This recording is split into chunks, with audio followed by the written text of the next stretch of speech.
सुप्रभात बच्चों। आज हम रुचिरा पाठ्य पुस्तक का प्रथम पाठ आरंभ कर रहे हैं, जिसका नाम है सुभाषितानी। सुभाषितानी शब्द दो शब्दों के मेल से बना है, सु और भाषित।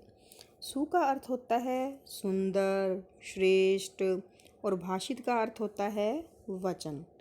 इस प्रकार सुभाषित का अर्थ हुआ सुंदर, श्रेष्ठ वचन, जो हमें आगे बढ़ने की प्रेरणा देते हैं, जो हमारे जीवन में पथ प्रदर्शक का कार्य करते हैं।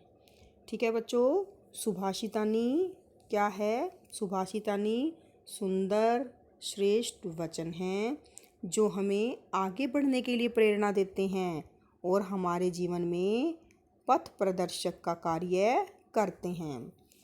पाठ शुरू करने से पहले बच्चों, आपको 4 बातों का ध्यान रखना है।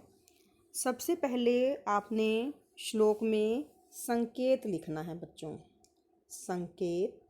संकेत किस तरह से लिखते हैं बच्चों? श्लोक का पहला शब्द और उसके बाद हम डैश डैश डैश लगाएंगे और फिर श्लोक का अंतिम शब्द। इस तरह से हम संकेत लिखेंगे। देखिए संकेत हम किस तरह से लिखेंगे। ये पहले श्लोक का संकेत है पृथिव्याम, पहला शब्द है श्लोक का। फिर इस तरह से आपने ये डैश डैश लगाने हैं और फिर हमने श्लोक का अंतिम शब्द लिखना है। ठीक है। इसके पश्चात बच्चों, संकेत लिखने के पश्चात आपने प्रसंग लिखना है। प्रसंग क्या होता है बच्चों? आपने प्रसंग में लिखना होता है कि ये जो श्लोक है कहाँ से लिया गया है और उसमें किस बात का वर्णन किया गया है। देखिए श्लोक का प्रसंग कैसे लिखेंगे। प्रस्तुत श्लोक संस्कृत पाठ्य पुस्तक रुचिरा में संकलित पाठ सुभाषितानी से लिया गया है। सुभाषितानी का अर्थ होता है सुंदर वचन। इस पाठ में नैतिक मूल्यों से संबंधित सुंदर वचनों की चर्चा की गई है। ये इतना जो प्रसंग है बेटा, ये सभी श्लोकों के लिए है, जिसको आपने बार बार नहीं लिखना। ये एक ही बार हमने पहले श्लोक में लिखना है और इसके पश्चात आप जो इस श्लोक में बताया गया है वो लिखेंगे। पहले श्लोक में क्या बताया गया है वो हम इस श्लोक में लिखेंगे। इस श्लोक में पृथ्वी के 3 रत्नों के बारे में बताया गया है। वो अभी आपको मैं श्लोक में बताती हूँ। ठीक है, कि इस श्लोक में क्या बताया गया है। तो पहले श्लोक में पृथ्वी के 3 रत्नों के बारे में बताया गया है। प्रसंग लिखने के पश्चात देखिए बच्चों, पहले हमने संकेत लिखा, इसके पश्चात प्रसंग लिखना है, फिर इसके बाद सरलार्थ लिखेंगे। पहले श्लोक का सरलार्थ यानी कि सरल अर्थ, तत्पश्चात हम भावार्थ लिखेंगे। इसी प्रकार आप सभी श्लोकों का सरलार्थ करेंगे। फिर दूसरे श्लोक का संकेत और फिर जब दूसरे श्लोक का प्रसंग लिखेंगे तो आपको पूरा लिखने की आवश्यकता नहीं है। सिर्फ आप एक पंक्ति में बताएंगे कि उस श्लोक में क्या बताया गया है।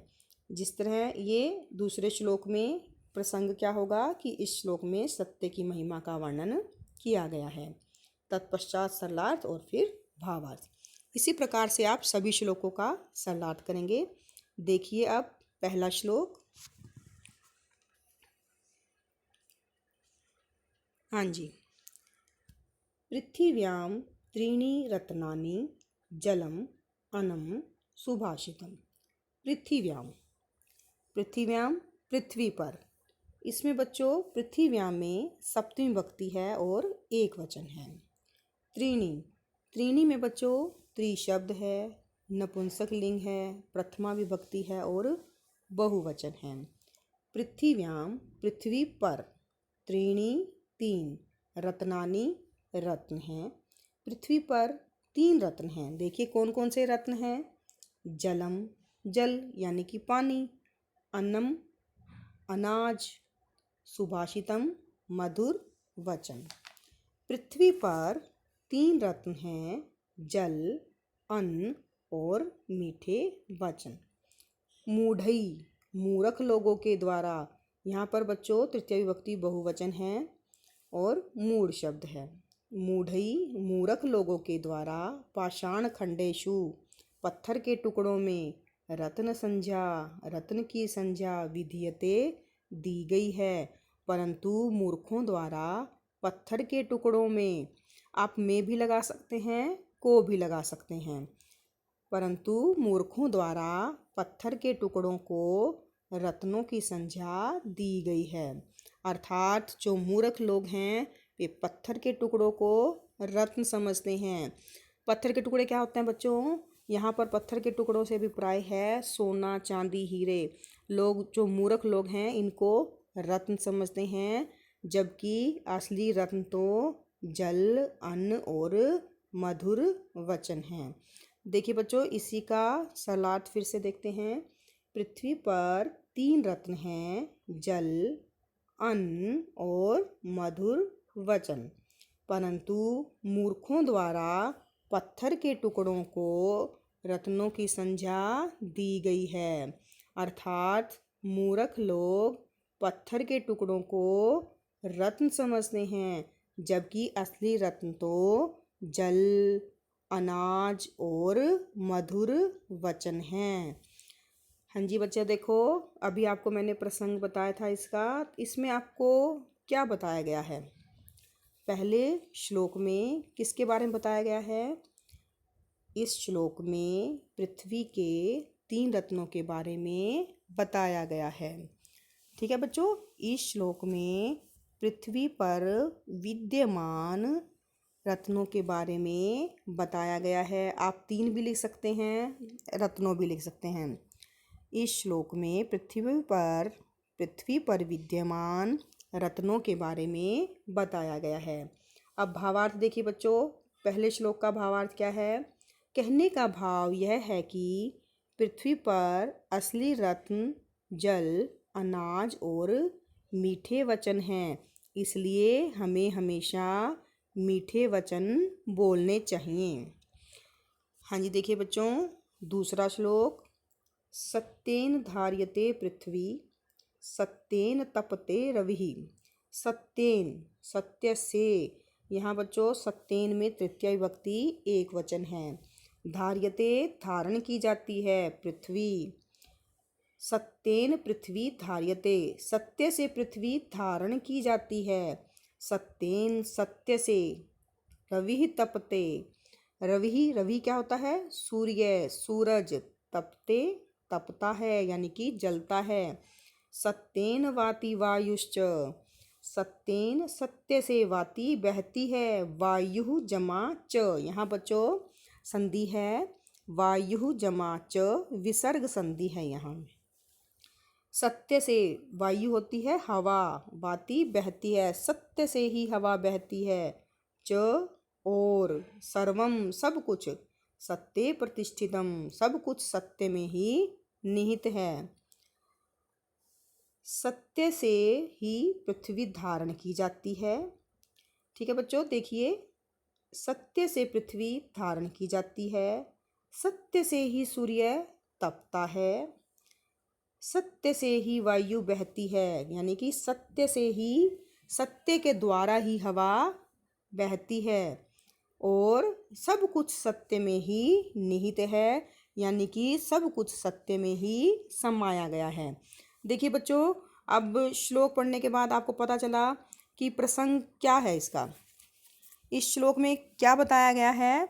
इस श्लोक में सत्य की महिमा का वर्णन किया गया है।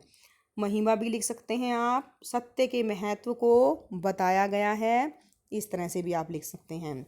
अब भावार्थ देखिए। कहने का भाव यह है कि सत्य के बल पर ही यह सारा संसार टिका हुआ है, इसलिए हमें अपने जीवन में सत्य को धारण करना चाहिए, यानी कि हमें हमेशा सच बोलना चाहिए। तीसरा श्लोक देखिए बच्चों।